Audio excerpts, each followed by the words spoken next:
의원님, 네네. 통합당에서 이 당헌당규 새로운 미래통합당 그러니까 보수 대통합 과정에서 미래통합당의 이제 신임 지도부를 8월에 뽑기로 되어 있는데 그것을 그렇게 지켜나가지 않는 이유는 뭡니까?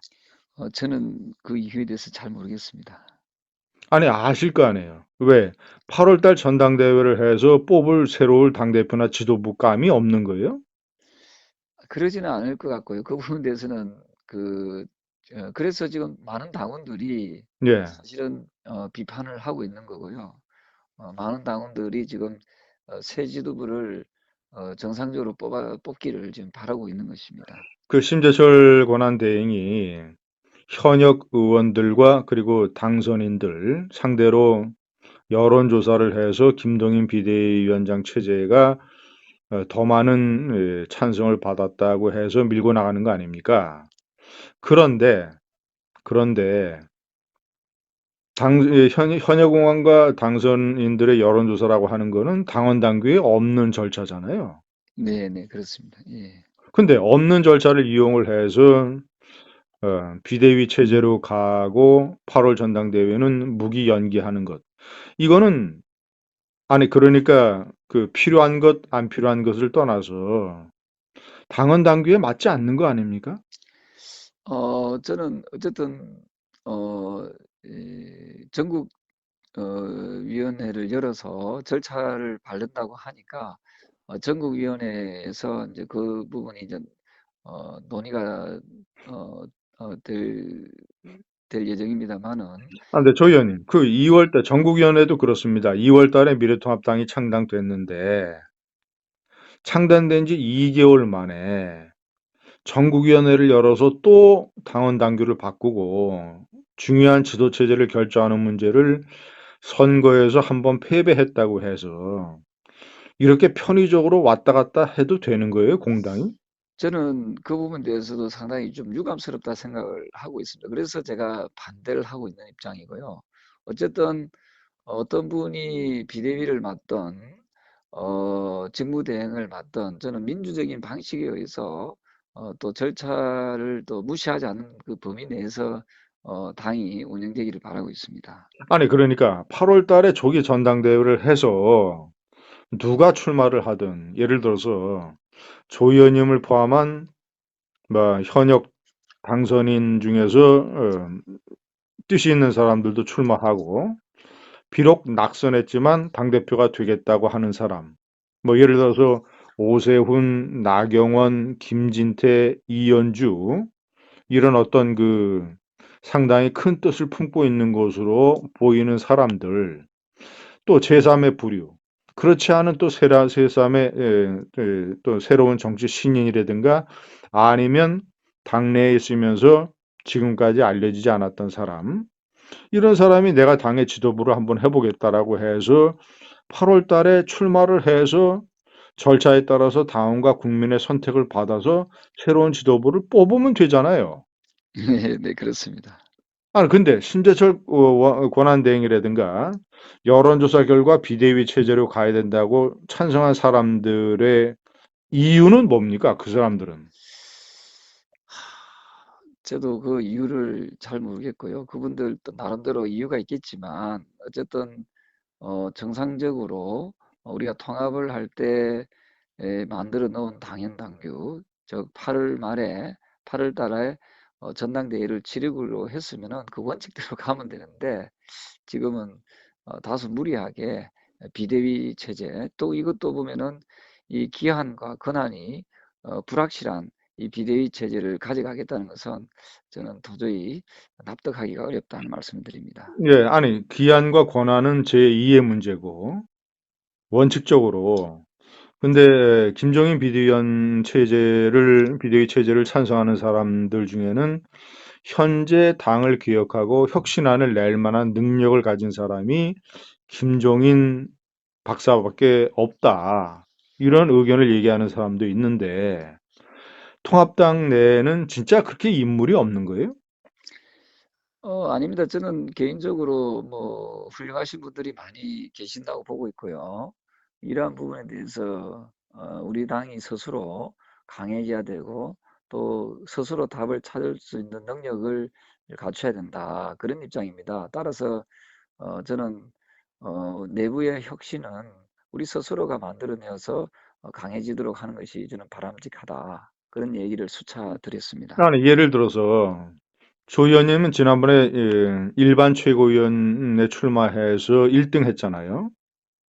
자, 그러면 당연히 이 다음 단계로 당대표에 도전해 보고 싶은 생각이 있으실 텐데, 예를 들어서 조 의원님이나 제가 조금 전에 말씀드린 비록 낙선했지만 큰 뜻을 품고 있는 오세훈, 나경원, 김진태, 이현주 이런 분들, 그리고 또 제3의 초선 의원도 좋고 요번에 당선된 사람, 아니면 당선되지 못했다 하더라도 당내에 있는 인물, 아니면 외부에서 입당을 해서 내가 당 지도부 경선에 나와보겠다고 하는 사람, 이런 네 가지 부류에서 출마를 해서 치열한 경쟁을 통해서 당대표 뽑고 최고연단 구성해서 그 사람들 중심으로, 물론 그 사람들이 이 경선 과정에서 내가 당을 어떻게 혁신하겠다, 우리가 왜 총선에서 패했다 라는 의견들을 다 얘기할 거 아니겠습니까?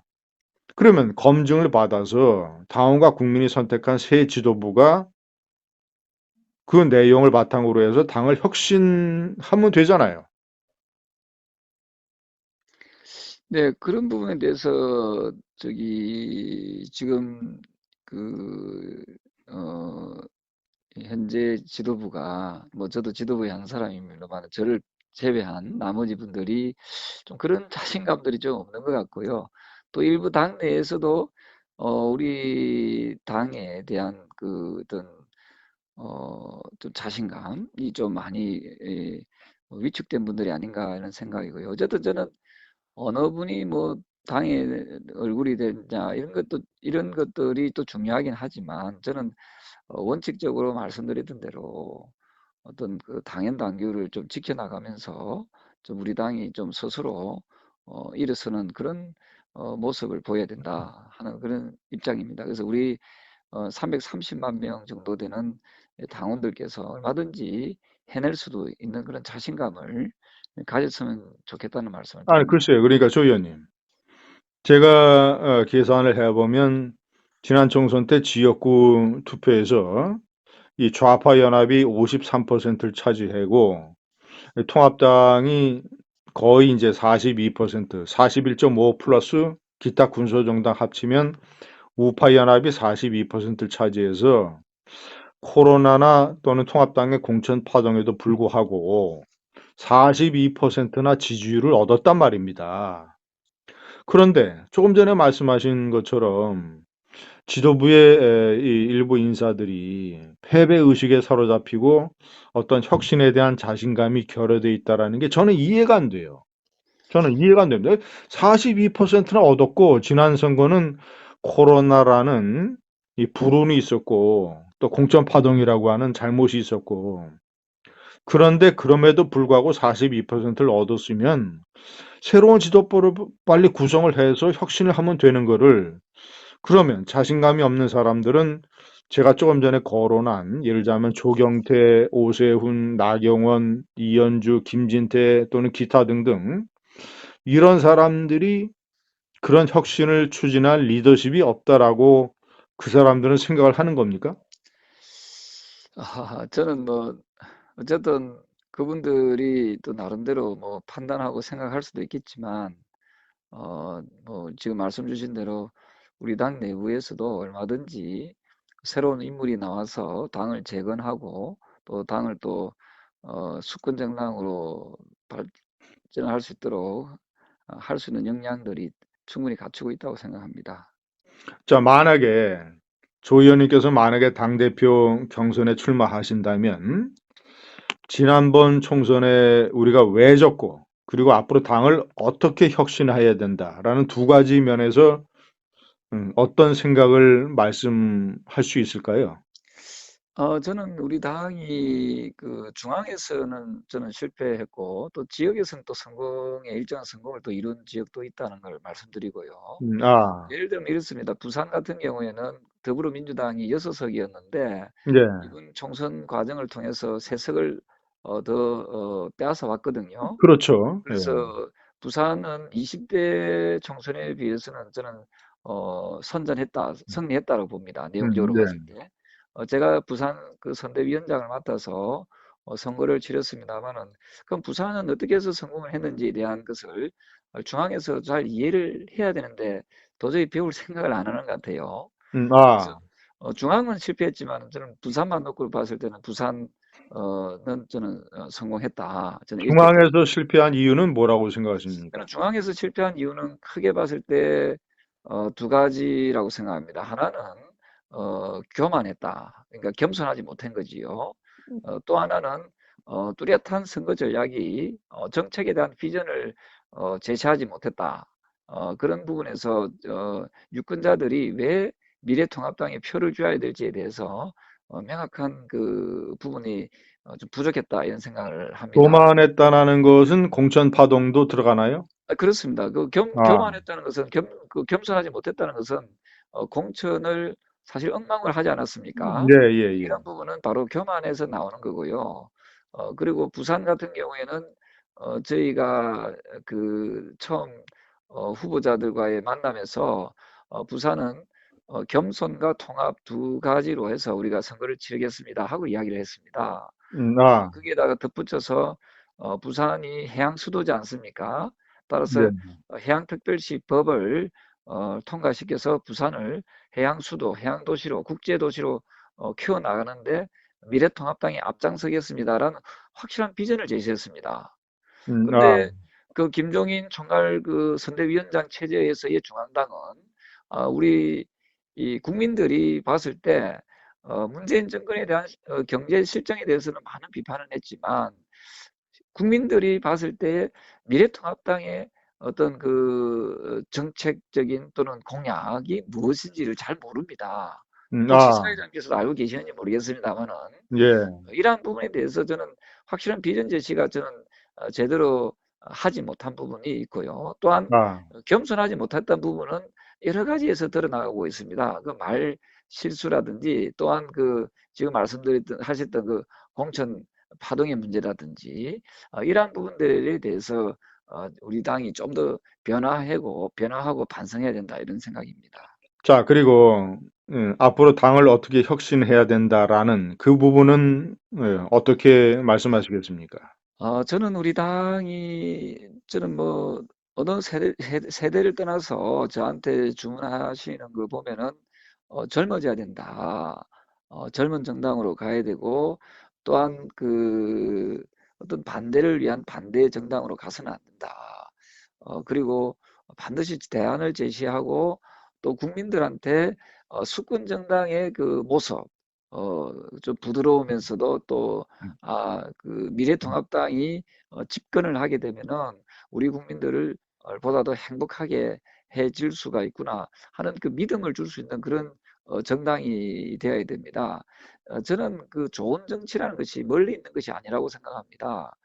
국민들의 그 눈높이에 맞는 정치를 펼쳐 나간다면은 저는 우리 미래통합당도 앞으로 충분히 정권을 다시 되찾아올 수 있다라고 저는 확신하고 있거든요. 조 그래서 의원님, 그 네네. 당이 젊어져야 된다는 말씀을 하셨는데 젊다라는 게 이 사고, 생각 또는 가치관 이런 것이 젊은 것이 중요하지 나이가 젊은 것이 뭐 결정적으로 뭘 해결해 주는 건 아니잖아요. 그렇습니다. 저는 그 우리가 자연적인 나이보다는 그 사고의 나이가 매우 중요하다고 생각을 하고 있습니다. 저는 보수 우파가 조금 더 저쪽 상대 쪽보다는 좀 더 스피드해야 된다. 속도감이 좀 있어야 된다 생각을 하거든요. 그러한 부분에서 저는 사고의 젊음이 좀 매우 중요하다고 생각을 합니다. 어쨌든 우리 당의 그 이미지가 좀 올드하다는 그런 이미지로 인해서 20대, 30대, 40대로부터 우리 당이 자꾸 외면받고 있다라고 평가들 하거든요. 물론 말씀 주신 대로 우리 당이 왜 패배했는지에 대한 그 총선에 대한 그 뉘우침, 깨달음, 사죄 이런 게 들어가야 되고요. 반성 이러한 부분들이 저는 선거 백서를 통해서 저는 한 번쯤 더 검증이 돼야 된다, 점검이 돼야 된다고 보고 있습니다. 그래서 저, 우리 당이. 조 의원님, 네네.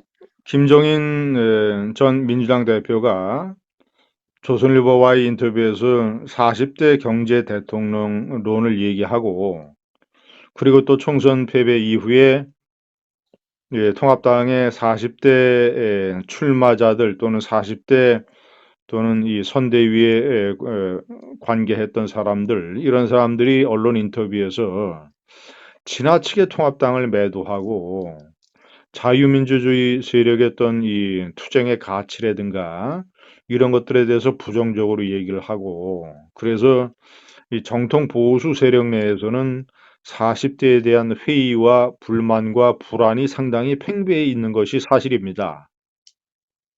조 의원님은 그 점을, 그런 면을 어떻게 평가하십니까? 저는 그 김종인 전 상임선대위원장께서 무슨 도깨비 방망이를 갖고 계시는 것도 아니고요. 저는 대선 주자는 국민들이 뽑고 또 그 당의 대선 주자는 또 당원들과 국민들이 뽑는 거 아니겠습니까? 예, 어떤 특정인이 이렇게 하라고 이렇게 하고 저렇게 하라고 저렇게 하는 그러한 시대는 지났습니다. 예, 어떤 분이든 국민들과 당원들로부터 지지를 많이 받는 분이 누구든지 그건 연령에 관계없는 거 아니겠습니까? 예. 그러한 분이 저는 대선 후보, 대선 주자가 되어야 되고 또 될 수밖에 없다는 입장이고요. 그런 측면에서 저는 말씀드리고 싶습니다. 또한 김종인 선대위 상임 총괄 선대위원장님께서 총선에 대해서 말씀하실 때 본인은 책임이 없다는 말씀을 하셨거든요. 그 말이 그 사실이 아니길 바라는데 본인이 왜 책임이 없습니까? 총괄 선대위원장을 맡아가지고 총지휘를 하신 분이기 때문에 어, 뭐, 본인이 이 공천에는 그 관여 안 했더라도 어쨌든 총선의 선거대책위원장으로서는 활동을 하시기 때문에 저는 그 부분에 대해서도 좀 겸손한 마음으로 좀 책임지는 모습, 책임지는 자세가 좀 아쉽습니다, 사실은. 통합당의 네. 40대 일부 인물들이 좌파 세력 못지않게 통합당에 대해서 건전한 애정 있는 비판이 아니라 거의 매도 수준에 가까운 이런 얘기들을 하는 것에 대해서는 어떻게 생각하십니까? 글쎄요, 지금 우리 당에 보면은 뭐 조금 이 정치를 물론 뭐 마음대로 생각을 하고 이렇게 표현하신 분들도 계시지만 정치에 대해서 아직까지도 조금 자신들의 그 정체성이라 해야 됩니까? 이런 부분에서 조금 더 토론을 해야 될 부분이 좀 있지 않는가 이런 생각이고요. 어쨌든 그 더불어민주당의 어떤 당원, 더불어민주당의 지지자들과 미래통합당의 당원, 미래통합당의 지지자들의 좀 차이점이라고 하면은 더불어민주당의 당원들은 어쨌든 자신들의 정당에 대해서 상당한 애정을 가지고 비판을 하더라도 하거든요. 네. 반면에 미래통합당 같은 경우에는 상대적으로 그런 부분에서 조금 더 우리가 보완해야 될 부분은 없는지 새로운 지도부가 구성이 되게 되면은 이러한 부분도 당원 교육을 통해서 조금 더 고민해야 될 부분이 아닌가 이런 생각을 합니다.